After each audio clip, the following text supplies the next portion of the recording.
Hello everyone, NCERT Hindi medium में आप सभी का स्वागत है। बच्चों, आज से हम अध्याय 3 प्रारंभ करेंगे।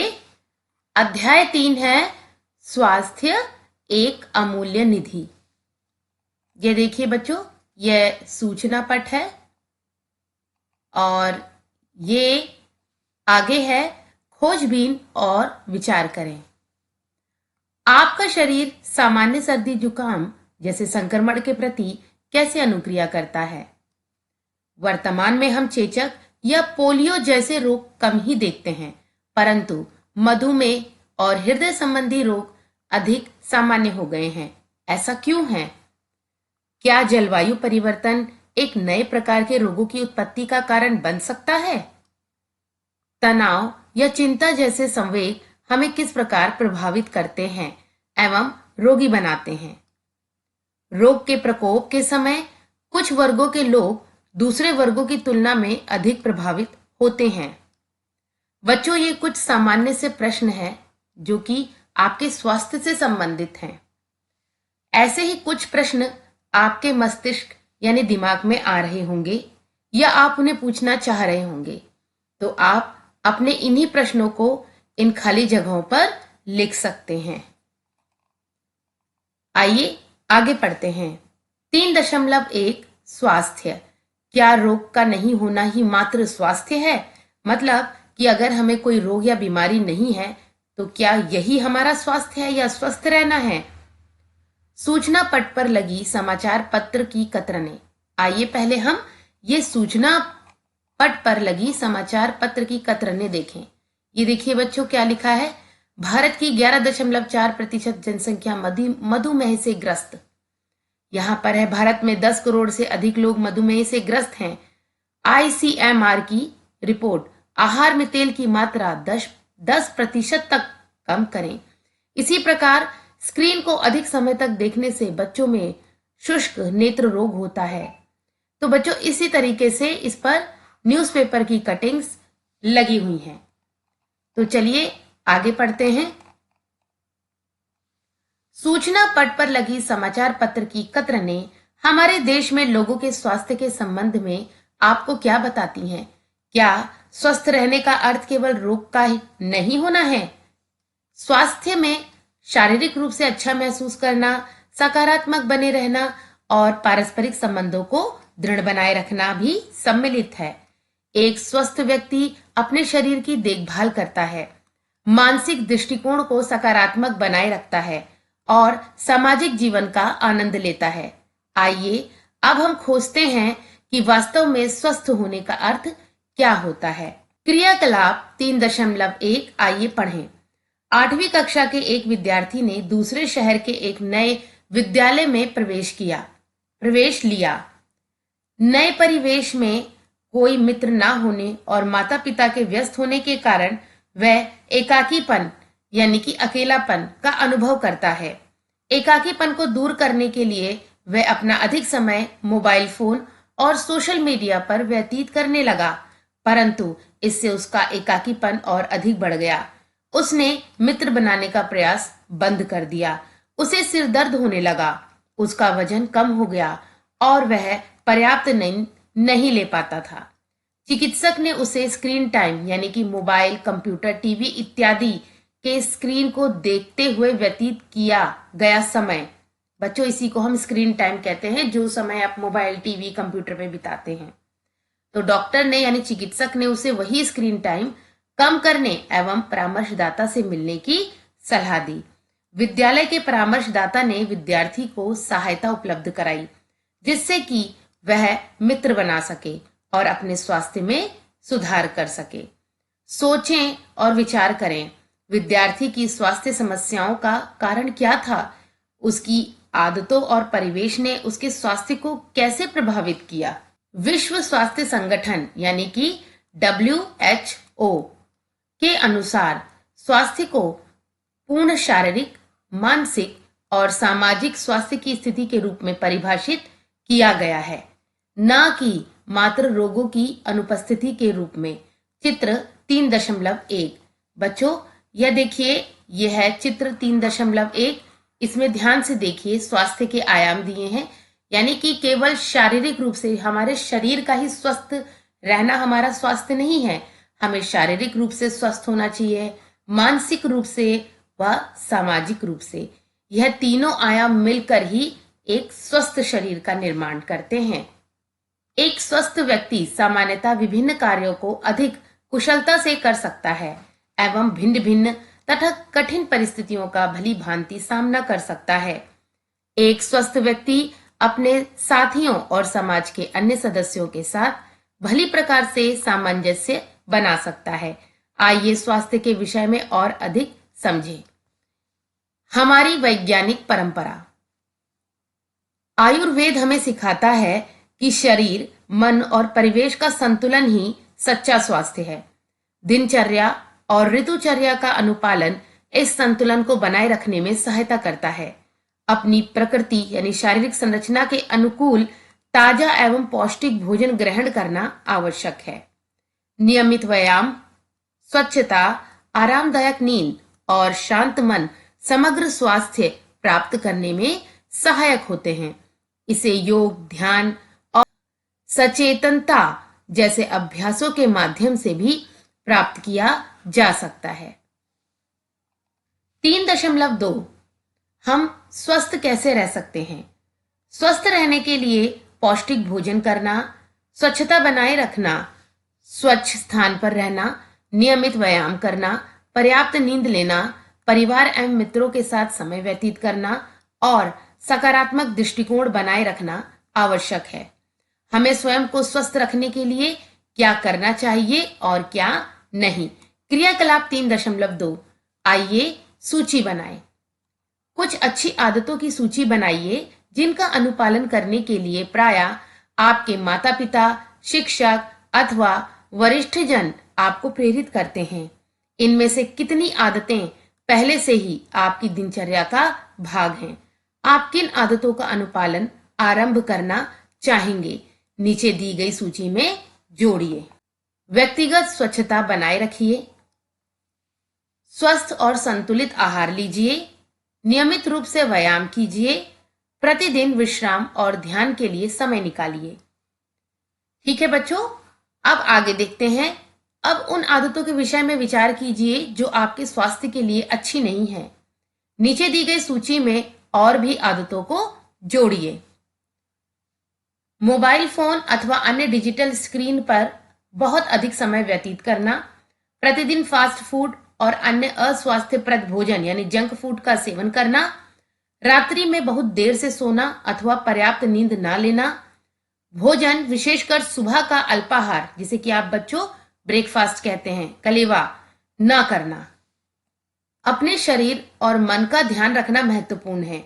अच्छी आदतें शरीर के साथ साथ मन को स्वस्थ बनाए रखने में सहायक होती हैं। अपने निष्कर्षों पर अपने मित्रों एवं शिक्षक के साथ चर्चा कीजिए। आपने जिस क्रियाकलाप में भाग लिया और चर्चा की, उसके उपरांत आपने ये अनुभव किया होगा कि हमारा स्वास्थ्य अनेक कारकों पर निर्भर करता है। इन कारकों में हमारी जीवन शैली एवं हमारा पर्यावरण सम्मिलित है। 3.2.1 स्वस्थ जीवन शैली अपनाएं। संतुलित आहार लीजिए जिसमें प्रचुर मात्रा में फल, सब्जियां और साबुत अनाज सम्मिलित हो। प्रसंस्कृत, वसा युक्त अथवा शर्करा युक्त खाद्य और पेय पदार्थों के सेवन से बचिए। बाहर खेलकर, टहलकर, दौड़कर, साइकिल चलाकर या व्यायाम करके शारीरिक रूप से सक्रिय रहिए। स्क्रीन टाइम को सीमित कीजिए और प्रकृति के सानिध्य में अधिक समय बिताइए। अपने शरीर और मस्तिष्क को विश्राम देने और स्वस्थ रखने के लिए पर्याप्त नींद लीजिए। नियमित रूप से योग अथवा सरल श्वास व्यायाम जैसे प्राणायाम कीजिए। हानिकारक पदार्थों जैसे तंबाकू, मद्य, मादक पदार्थों को ना कहें। चित्र 3.2 आइए बच्चों चित्र 3.2 देखते हैं।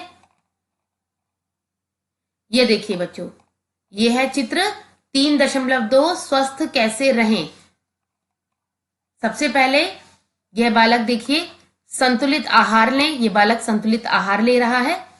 इसके पश्चात शारीरिक रूप से सक्रिय रहें। ये बालिका देखिए ये जॉगिंग कर रही है, यानी प्रातःकाल की आप सैर भी कर सकते हैं, थोड़ा दौड़ भी लगा सकते हैं, जिसे जॉगिंग कहते हैं।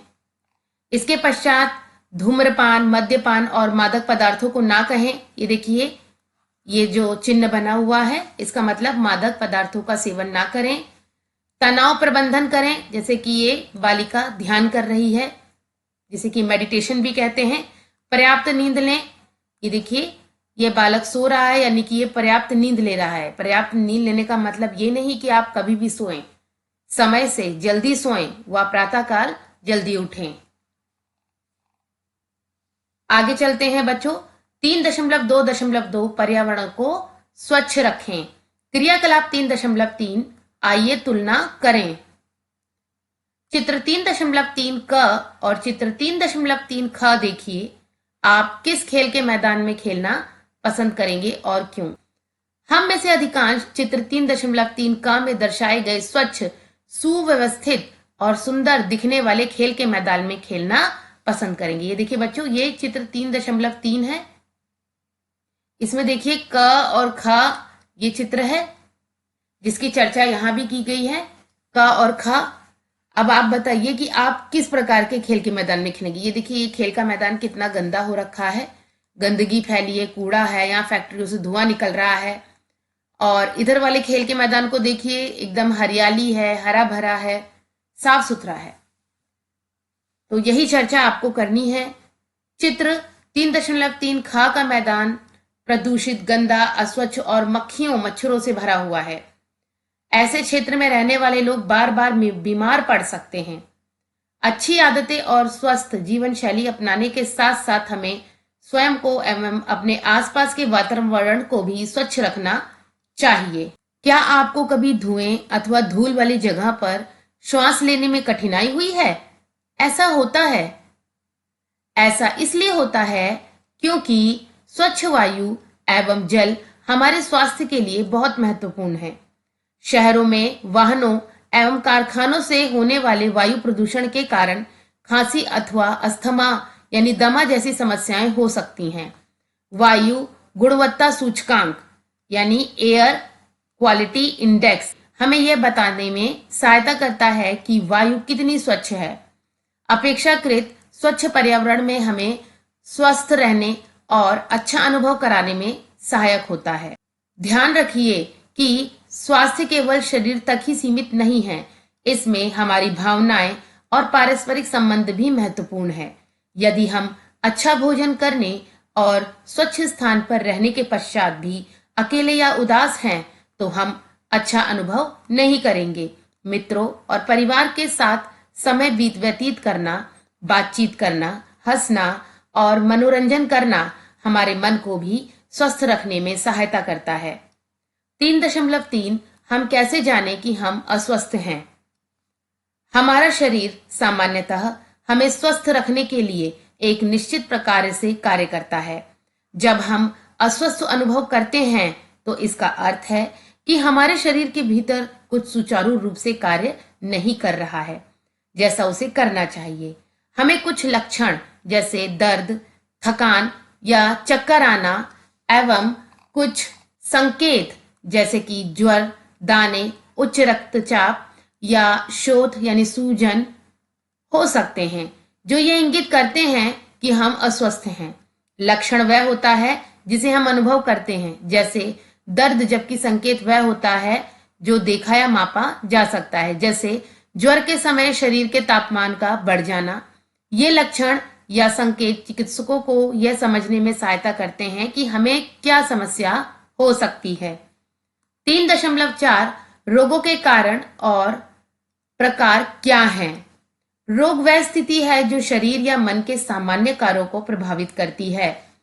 यह तब होता है जब एक या अधिक अंग या अंग प्रणालियां सुचारू रूप से कार्य करना बंद कर देती हैं। कुछ रोग जीवाणु, विषाणु, कवक, कीट अथवा प्रोटोजोआ यानी एक कोशिकीय जीव के कारण होते हैं। रोग उत्पन्न करने वाले इन जीवों को रोगजनक यानी कि रोगाणु कहते हैं। अन्य रोग कुपोषण अथवा अस्वस्थ जीवन शैली के कारण हो सकते हैं। कुछ रोग अल्पकालिक होते हैं जबकि अन्य दीर्घकालिक होते हैं और उनमें नियमित चिकित्सा या देखभाल की आवश्यकता होती है। रोगों को उनके कारण और संचरण के माध्यम के आधार पर दो मुख्य प्रकारों में बांटा जा सकता है। असंचरणीय रोग, कुछ रोग जैसे कैंसर, जिसे कि आप कर्क रोग कहते हैं, मधुमेह या अस्थमा, जिसे दमा भी कहा जाता है, रोग जनकों के कारण नहीं होते हैं और एक व्यक्ति से दूसरे व्यक्ति में नहीं फैलते। ये सामान्यतः जीवन शैली, आहार एवं पर्यावरण से जुड़े होते हैं। ये पहला प्रकार है बच्चों। दूसरा, संचरणीय रोग, रोगाणुओं के कारण होने वाले रोगों को संक्रामक रोग कहा जाता है। ये एक व्यक्ति से दूसरे व्यक्ति में संचरित हो सकते हैं। संचरणीय रोगों के कुछ उदाहरण हैं टाइफाइड, जिसे आंत्र ज्वर कहते हैं, डेंगू, फ्लू, चेचक और कोविड-19। आइए बच्चों, हम चित्र 3.4 को एक बार समझ लें। रोग संचरण के कारण तरीके। ये देखिए, ध्यान से देखिए, ये संक्रमित व्यक्ति है जिसे कि रोग हो गया है। अब ये क्या है, देखिए इसने जो कपड़ा इस्तेमाल किया, अगर इसे कोई स्वस्थ व्यक्ति उपयोग करेगा तो वह बीमार हो जाएगा। भोजन, साथ भोजन करने से या जिस बर्तन में वह भोजन कर रहा है, अगर वह बर्तन ढंग से नहीं साफ है, तब भी स्वस्थ व्यक्ति को रोग हो सकता है। वायु के माध्यम से, खांसने, छींकने या पानी से, हाथ मिलाने से, और जैसे कोई मच्छर या कोई कीट अगर रोगी व्यक्ति को काटता है और वही कीट स्वस्थ व्यक्ति को काट दे तो भी रोग हो जाता है। इसके बाद ये देखिए बच्चों, रेबीज ग्रस्त जंतु है, इससे भी स्वस्थ व्यक्ति को रोग हो जाता है। पिछले कुछ वर्षों में भारत में मधुमेह, हृदय रोग एवं कैंसर जैसे असंचरणीय रोग अधिक सामान्य हो गए हैं। इसका कारण लोगों की जीवन शैली में परिवर्तन, जैसे अधिक प्रसंस्कृत भोजन ग्रहण करना, व्यायाम कम करना और जीवन प्रत्याशा का बढ़ना है। वर्तमान समय में भारत में अधिकांश मृत्यु असंचरणीय रोगों के कारण होती है। इन दोनों प्रकार के रोगों के बीच अंतर को समझने से हमें यह जानने में सहायता मिलती है कि रोग कैसे संचरित होते हैं और उनकी रोकथाम कैसे की जा सकती है। तो बच्चों, आज के लिए इतना ही। आगे का अध्ययन हम अगले वीडियो में करेंगे। मिलते हैं नेक्स्ट वीडियो में। Good bye everyone.